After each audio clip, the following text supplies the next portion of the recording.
Corporations spend millions on software to track performance and build a meritocracy, but high-functioning Machiavellians often capture managerial roles despite these systems. Research shows that toxic traits can be more effective for advancement than actual competence.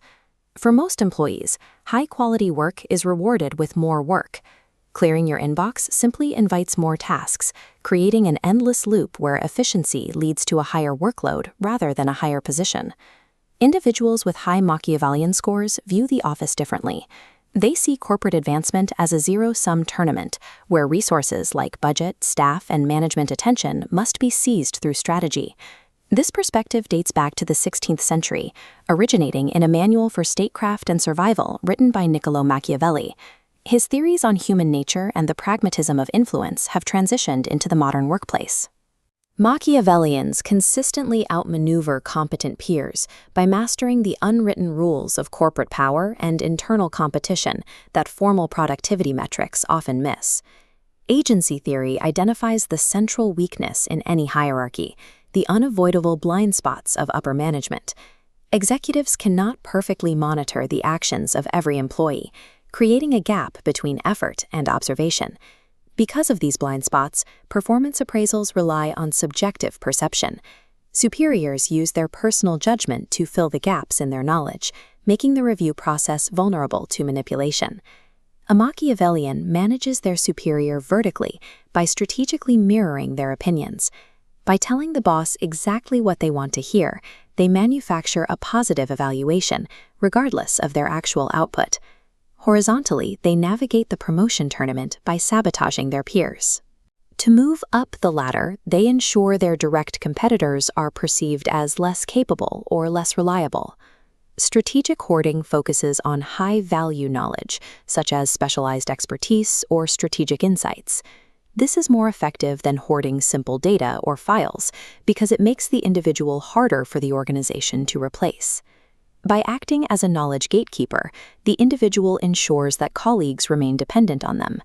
They deliberately silo expertise to make themselves indispensable, even if it slows down the entire team.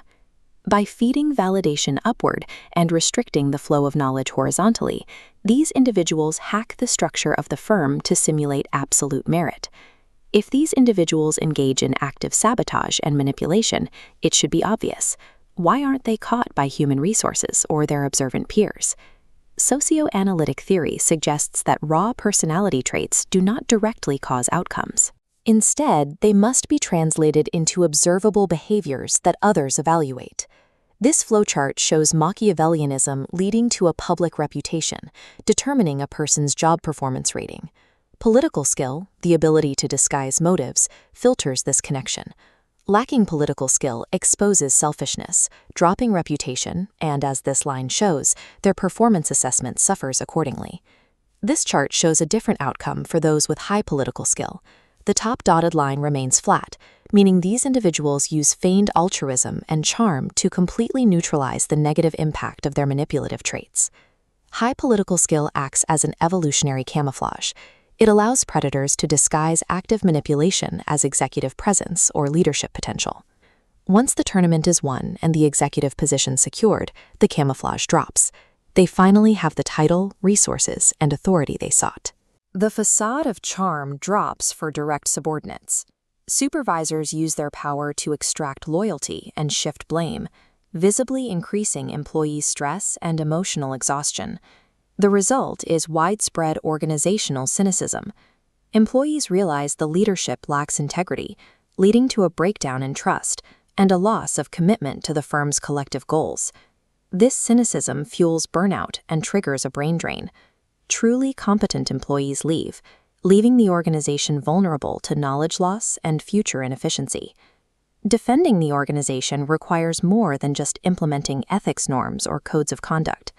Machiavellian individuals are intrinsically opportunistic, so moral appeals are rarely effective. The first structural firewall is stripping subjectivity out of performance appraisals. Replacing personal judgments with hard data metrics reduces the opportunity for managers to be swayed by flattery or deceptive behavior. The second firewall is changing the incentives for promotion. By introducing seniority-based elements or financial rewards for knowledge sharing, organizations can lower the payoff for sabotaging peers in the promotion tournament. Building a resilient firm requires leadership to recognize political camouflage and structure systems that prioritize genuine collaboration over self-serving manipulation. Modern corporate culture is built on a specific ideal. We've traded corner offices for open floor plans and replaced rigid management layers with flat hierarchies. These structures are designed with one goal: to ensure that transparency and collaboration determine who succeeds. However, data from a large-scale study in Germany suggests a breakdown in this selection process. Researchers found that individuals scoring high in Machiavellianism, a trait characterized by manipulation and self-interest, are significantly more likely to hold managerial positions than their peers. This creates a difficult question. How do these actors thrive in environments specifically designed for teamwork? Pop culture usually answers this with the stereotype of the aggressive, table-pounding dictator. But in the real world, overt bullies are liabilities. Because their toxicity is visible, they generate HR complaints and friction that eventually leads to their dismissal. The actual threat to an organization operates within its information asymmetries. These are high Machiavellians equipped with elite political skill. They don't rely on outbursts. They act as quiet gatekeepers who carefully manage the flow of perception and data. In public meetings, they are agreeable and supportive, mirroring the values of the group. But behind that facade, they systematically siphon resources and credit from their peers, ensuring their own advancement at the expense of the collective. These operators treat the company's collaborative rules as a form of social camouflage. By appearing to follow the system, they can extract value from it while remaining undetected by those at the top. To maintain this cover, Machiavellians rely on cognitive empathy, what researchers call theory of mind. This isn't about feeling what others feel. It's the cold ability to lead an environment and understand exactly what a superior wants to hear. Their primary targets are servant leaders, managers who default to a high level of trust and prioritize the needs of their team.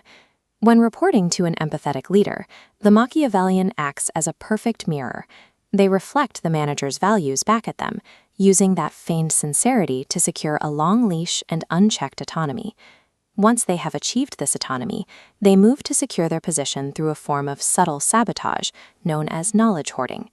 A knowledge hoarder doesn't aggressively refuse to share. Instead, they act as a friendly, helpful gatekeeper who secretly silos critical information or client contacts.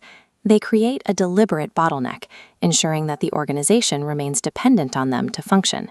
This strategy weaponizes the company's trusting culture and its operational data simultaneously, converting them both into personal leverage for the operator. When projects inevitably fail, the subtle operator avoids the fallout. They don't use overt denial, which can be easily disproven. They use sophisticated blame shifting to redirect the investigation. They often employ DARVO, an acronym for deny, attack, and reverse victim and offender. By attacking the person raising a concern and claiming that they themselves are the true victim of poor team coordination, they create a cycle of defensiveness that confuses management and deflects accountability. This behavior is sustained by a moderating mechanism known as political skill. It is the social competency that allows them to translate their manipulation into successful outcomes. This chart shows why political skill is so effective. Without it, the dotted line, Machiavellian traits destroy your reputation. But with high political skill, the solid line, reputation remains high. They use flattery and feigned sincerity to mask their antagonism and gain performance appraisals. This exploits the subjective nature of human evaluation. When leadership relies on gut feelings about character, political performance can easily override actual job performance. The presence of a Machiavellian leader erodes a team's social capital. It replaces a culture of mutual support with one characterized by suspicion and defensiveness. While management remains swayed by the camouflage, peers on the ground often see through it. Navigating this manipulative environment leads to emotional exhaustion and a growing sense of organizational cynicism. This atmosphere prompts the departure of talented employees and forces the remaining team to prioritize individual self-protection over collective innovation. To combat this, Leadership must shift from a reliance on good vibes to a posture of defensive strategic realism. The first step is implementing rigid checks and balances. Organizations must move past celebrating raw outcomes and begin rewarding transparent, documented processes. Leadership needs to identify who is consistently hoarding information and strip human subjectivity out of performance appraisals. Closing these loopholes requires a system where every outcome is tied to a verifiable, visible workflow. Protecting a healthy culture requires systems so robust that bad actors have nowhere to hide. In modern boardrooms, true power whispers instead of roars.